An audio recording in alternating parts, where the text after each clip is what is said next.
Somewhere on a farm right now, there is an animal that can turn 1 pound of food into meat faster than almost anything else on this planet. It barely needs any land, it barely needs any water.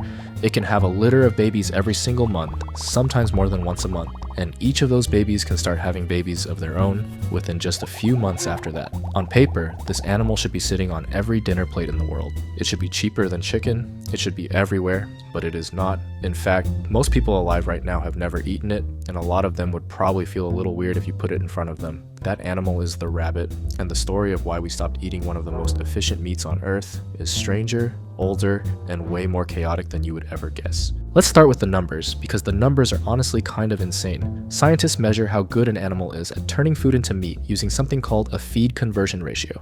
Basically, how many pounds of food does it take to make 1 pound of meat? For beef cattle, that number is around 8. You need roughly 8 pounds of feed just to grow 1 pound of meat on a cow. Pigs are better, sitting somewhere around 4 to 6. Chickens, thanks to almost a century of breeding, sit at a shockingly low 1.5 to 2.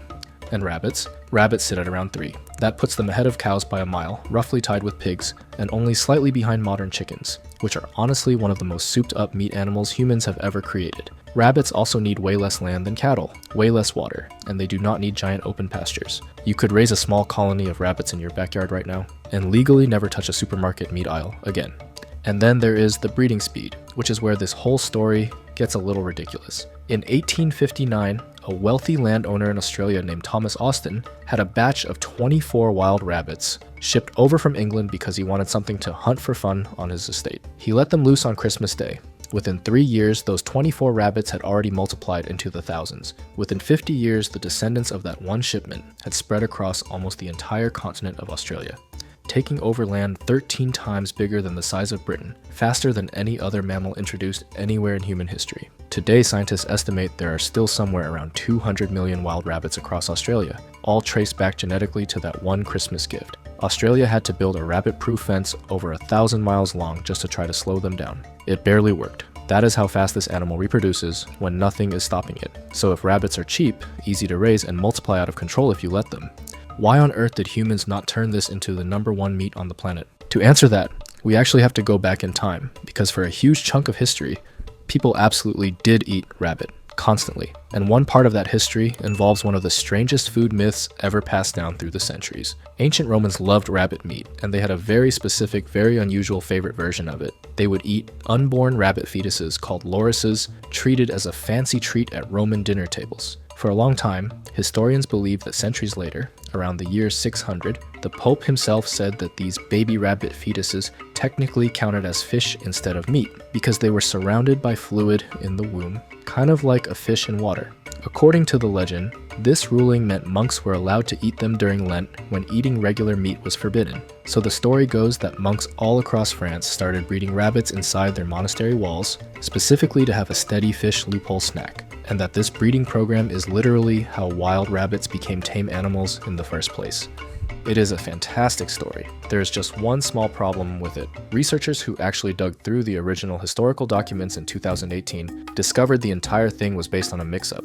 There were 2 different men, both named Gregory, living around the same time, one of them a pope, and one of them a bishop and historian named Gregory of Tours. Gregory of Tours had written a short passage about a violent warlord who ate baby rabbits during Lent and then mysteriously dropped dead shortly after, which Gregory framed as some kind of punishment, not a food loophole. Somewhere along the way, scholars in the 20th century mixed up the 2 Gregorys, twisted the meaning of the passage completely backward, and accidentally created a fake papal ruling that spread through books and documentaries for decades. The real story of how rabbits became tame animals turns out to be much slower and messier, spreading gradually across Europe over hundreds of years with no single dramatic turning point at all. But real or not, the myth points at something true. Rabbit really was a normal food for centuries across Europe. Farmers kept them the same way. People today keep backyard chickens, cheap, low effort, always available. In America, this pattern repeated itself, especially during hard times. During the Great Depression, rabbit meat became so tied to poverty that people started calling it Hoover hog, a nickname mocking President Hoover, since eating rabbit basically meant you could not afford real pork. Then World War II hit, and beef became tightly rationed, meaning families could only buy small amounts of it each week.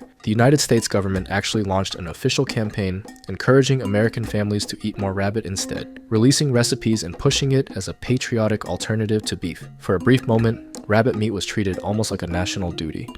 And then the war ended and everything changed almost overnight.